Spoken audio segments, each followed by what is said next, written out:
견월TV 파스꾼 여러분께 문화 인사드립니다. 수요 기독교 핵심 길라잡이 시간에 견월TV 윤목사입니다. 자, 웨스트민스터 신앙고백서 해설을 오랜 동안 진행을 했고요. 이어서 이제 이번 주 수요 기독교 핵심 길라잡이 시간부터 하이델베르크 요리문답 해설을 진행한다라고 오래전부터 이제 공지를 드렸고요. 이제 오늘부터 진행을 합니다. 지난 2주간의 공백을 끝으로 이제 수요 기독교 핵심 길라잡이 시간 또 시작됐습니다. 금주는 서론부터 1주차 1, 2문답까지 진행을 할 텐데요. 제가 진행하는 하이델베르크 요리문답의 본문은 성약 출판사의 하이델베르크 요리문답이에요. 예, 그것을 여러분들이 참조하시고요. 시중에 어느 순간 이 하이델베르크 요리문답 해설서들이 굉장히 많이 쏟아져 나왔죠. 제가 공부할 당시만 해도 많아야 3, 4개 정도였던 것 같은데요. 여러분들이 이 점도 잘 참고하시면 될 것 같고요. 또 이 부분 해설을 진행하도록 하겠습니다. 하이델베르크 요리문답은 개혁교회 신앙고백의 표준 문서 가운데 하나입니다. 표준 문서라고 하면은 특히 개혁교회의 일치를 위한 세계의 신조가 있죠, 여러분. 표준 문서는 이 개혁교회와 장로교회가 세계의 어떤 에큐메니컬 신경, 사도신경, 니케아 콘스탄티노플 신경, 아타나시우스 신경, 그리고 7개 중요한 신조가 있죠. 벨기에 신앙고백서, 하이델베르크 요리문답, 제2 스위스 신앙고백서, 그리고 도르트 신조, 웨스트민스터 신앙고백서, 웨스트민스터 서유리문답, 그리고 웨스트민스터 대요리문답을 이제 고백을 하게 되어 있죠. 이 표준 문서 가운데 하나가 하이델베르크 요리문답이고, 개혁교회 일치를 위한 세계의 신조, 벨기에 신앙고백서, 도르트 신조, 그리고 하이델베르크 요리문답이 들어갑니다. 그러니까 그만큼 중요성을 알 수 있는 거죠. 칼빈의 기독교 강요가 교회개혁 1세대가 남긴 신앙의 집대성이라면 하이델베르크 요리문답은 교회개혁 2세대의 작품이다. 이렇게 말할 수가 있겠습니다. 이 요리문답이 작성된 하이델베르크 지역은 종교개혁을 환영한 지역이 아니었어요. 그러나 1556년 오토 헬리 백작이 선제후가 된 후에는 상황이 달라집니다.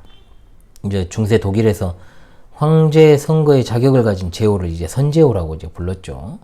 그래서 이제 이 선제후가 된 후에 상황이 달라져서 처음에는 이제 루터파의 고백을 선호했던 이 오토 헬리 백작이 후에는 개혁교회로 이제 기울어지게 되었고, 하이델베르크 대학의 대학 교수들을 대거 개혁 신학자들로 이제 지명을 하기 시작했죠. 그래서 그가 죽을 때 이제 1559년에는 개혁파 설교자들이 루터파보다 더 많아지게 되었던 것입니다. 그의 뒤를 이어서 이제 프리드리히 3세가 선제후가 되었습니다. 그는 개혁교회 앱의 순서를 정하고 또 여러 가지 우상숭배적 요소를 제거했으며 시편송을 이제 도입을 했습니다. 그가 신학자였고 또 경건한 신자였죠. 1556년 프리드리히 3세가 올레비아누스를 하이델베르크 궁정 목사로 초빙을 합니다. 그리고 1년 뒤에 1561년에 우르시누스를 하이델베르크 대학 교수로 초빙하죠. 프리드리히 3세는 학교에서 공통적으로 사용할 수 있는 요리문답을 만들어야 될 필요성을 느끼고 그 일을 올레비아누스와 우르시아누스에게 이름을 했고, 이 두 신학자가 요리문답서를 만들게 되었다라고 하는 것이 배경입니다. 자, 그래서 탄생한 것이 바로 하이델베르크 요리문답 1563년이죠. 프리드리히 3세가 이 요리문답서 승인을 위해서 하이델베르크 교수들, 그리고 목회자들, 그리고 지역 감독으로 구성된 공회에 제출을 했고, 이 공회에서 하이델베르크 요리문답서가 받아들여지고 승인되었던 것입니다. 비록 요리문답서의 작성 기간이 짧았다고 하나 포괄적이면서 정확한 내용으로 말미암아 모두가 만족했다고 하니까요. 요리문답서는 공적으로 하이델베르크에 있는 모든 교회와 학교에서 신앙교육서로 받아들여지게 되었습니다. 그 내용이 그럼 어떠하냐? 자, 하이델베르크 요리문답서는 어떤 하이델베르크라는 지역의 개혁신앙을 세우기 위한 목적으로 만들어졌다는 거죠. 그런데 그 요리문답서가 단순한 어떤 교리서에 그치지 않습니다. 그 내용이 교리가 삶의 형태 안에서 설명되고 있는 매우 실제적인 지침서다 이 말입니다. 즉 하이델베르크 요리문답은 인간의 자연적인 상태가 매우 비참하다는 사실로부터 시작을 해서 영광스러운 구속의 계획, 그리고 마지막으로 큰 구원의 실제적인 열매에 대해서 서술하는 구조로 이루어져 있습니다.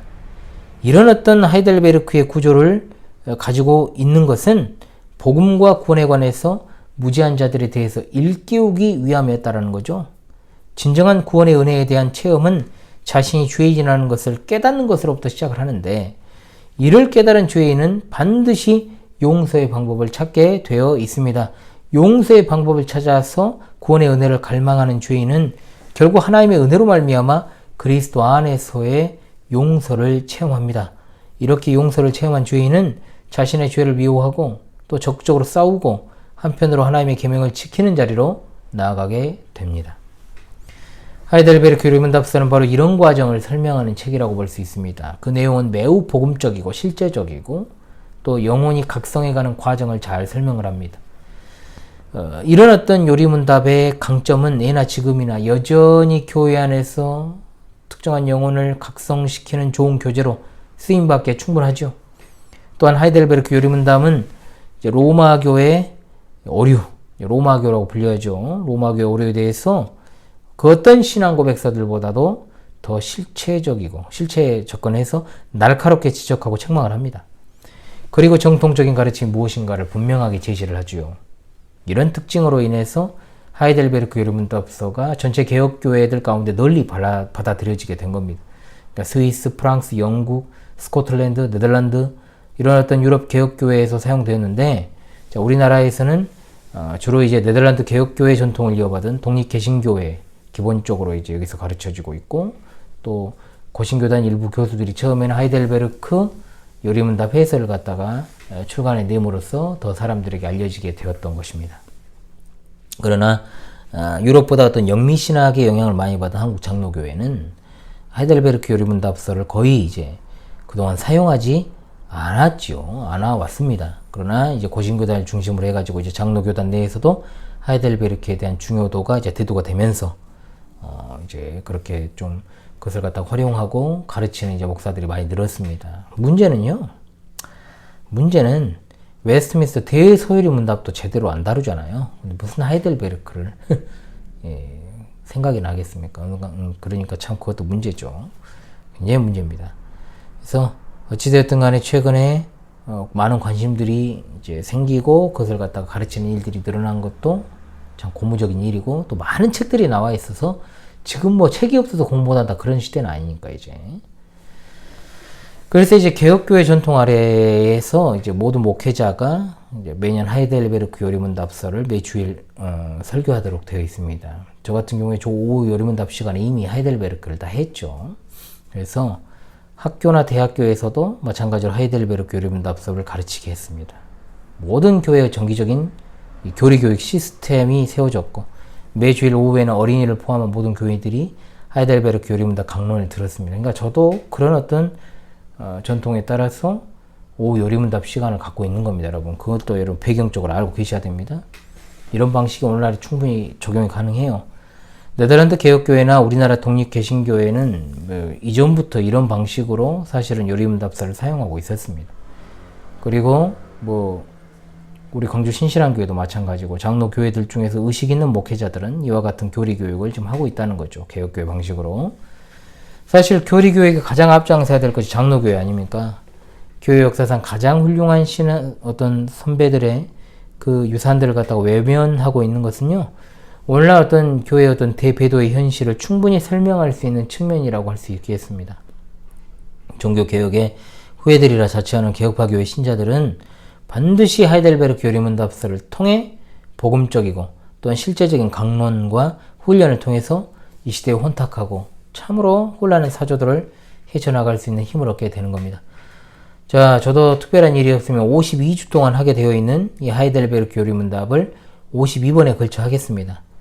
내용이 짧은 것도 있을 것이고 긴 것도 있겠지만 거기에 발맞춰서 함께 해주시면 되지 않을까 싶습니다. 또 그런데 하다 보면 또 웨스트민스터 신앙고백서처럼 달아서 또 하는 경우들이 생길 수 있는데, 그건 좀 여러분들이 양해를 해주시길 바랍니다. 그래도 52주가 안 걸리겠죠, 사실은.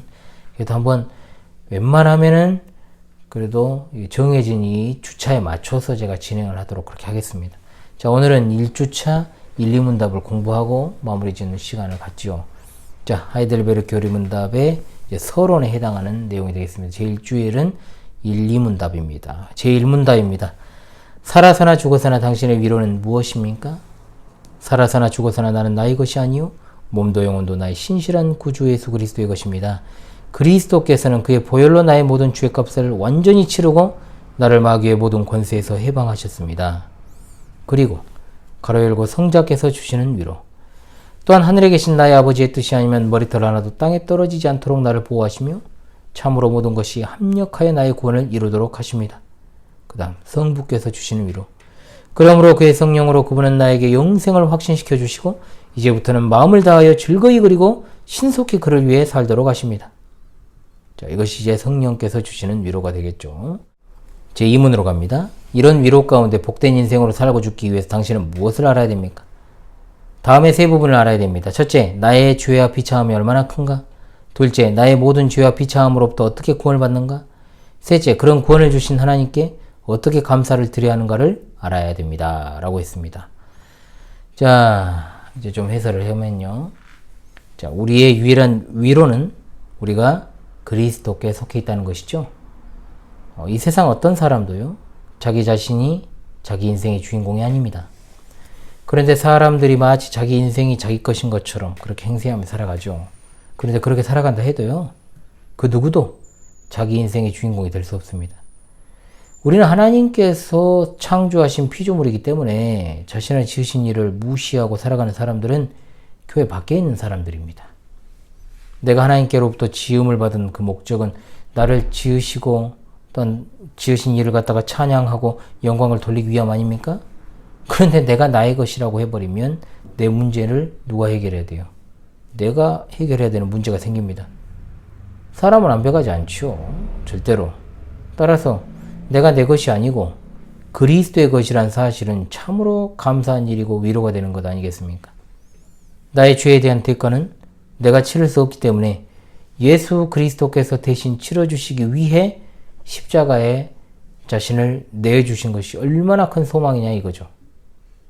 마태복음 6장 25절에 목숨을 위하여 무엇을 먹을까, 무엇을 마실까 염려하지 말라 하셨습니다. 자, 미래를 걱정해서는 안 된다라는 것이죠. 그리스도께서 나의 모든 것을 해결하셨는데 뭐가 걱정입니까?